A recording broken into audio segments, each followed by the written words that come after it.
Okay, so I really want to know what you think about this, because this is something that I struggle with.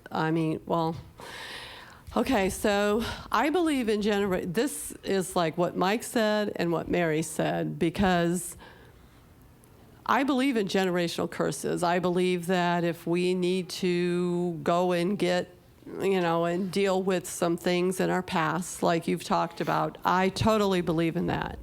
I totally believe in believe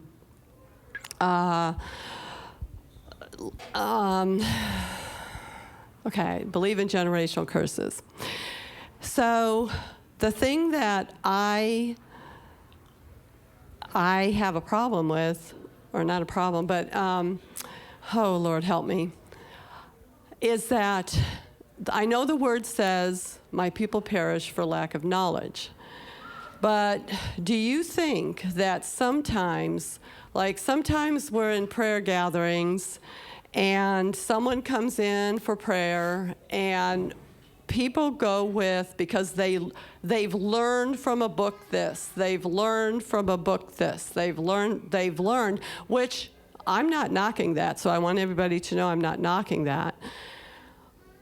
But sometimes, do you think that people depend too much on their knowledge and they're trying to pray for people out of the knowledge that they have instead of the heart of Messiah? To where, when someone comes in for prayer, it's like faith and believing. I believe, I've been in those situations where I felt the Spirit of God, move on me and speak forward.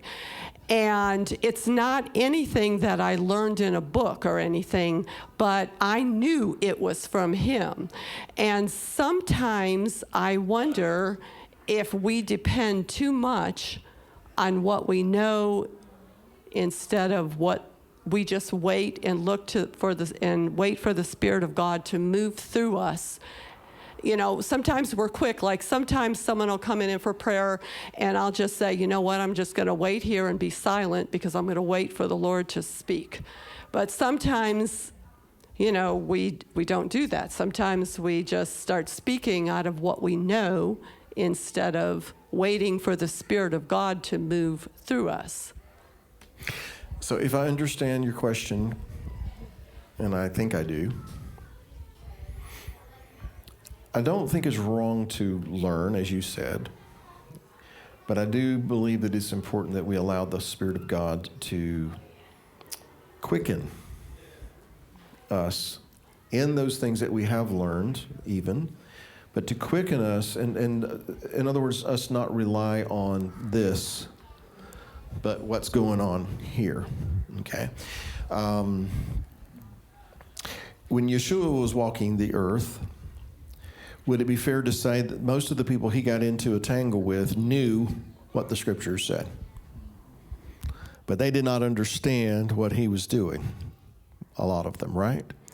Only those who were quickened by the Spirit of God, who were really hungering and thirsting after, what was God saying and listening, and a lot of those disciples were unlearned people, fishermen, tax collectors, just common men, so to speak, unlearned men. Even he was accused of being, where did he learn all of this stuff? By whose authority do you say these things? Who was your teacher, in other words? So yes, we have a tendency as people to defer to what we've been taught. I don't want to take this beyond what you're asking, but here's what comes to my mind. What we're part of, most theologians would say that's not right. You're wrong. You've got it wrong here, and that's been done away with, and that was for them, and this is not for us, and those kinds of things. Would you agree with that? And so it's what they know or what they were taught, what they think they know, that for some will be the things that stands in their way of being able to come into what we know that the Father has brought us into, because we were guided not by this, but by Him speaking to our hearts, right?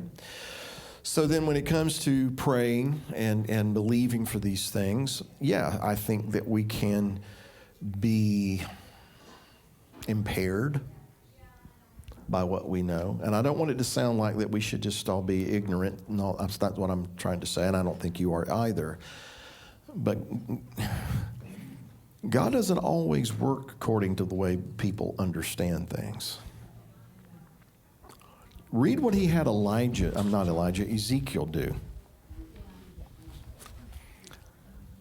That was bizarre. I mean, let's just face it, that was bizarre. You know, and there's been some other bizarre types, you know. I mean, I don't know. I probably am getting too long-winded with this. But Beth and Allison and I just recently we binged watched The Chosen. The guy they picked to play John the Baptist was bizarre. And so I'm watching this thing and I'm thinking, come on, was he really like that? I don't know, maybe he was. Point being, he doesn't always do things the way that makes sense to this. And so we have to be reliant on being able to hear his spirit, to be guided by his spirit. My people perish for lack of knowledge, but they also have to have vision. Amen. You know, they also have to be able to see and to perceive and to discern. And we only do that by the Spirit of God. You know, some of those gifts that are mentioned in Paul's letter to the Corinthians is gift of prophecy, a word of knowledge, you know, and discerning and all these things that you can't teach people. You can't put it in their brain. You can't put that in the textbook. The Spirit of God doesn't always go by the textbook. You know, I'm not talking about this book. I'm talking about the textbooks that are out there, you know, and the, you know, anyway, I'm probably rambling. You too?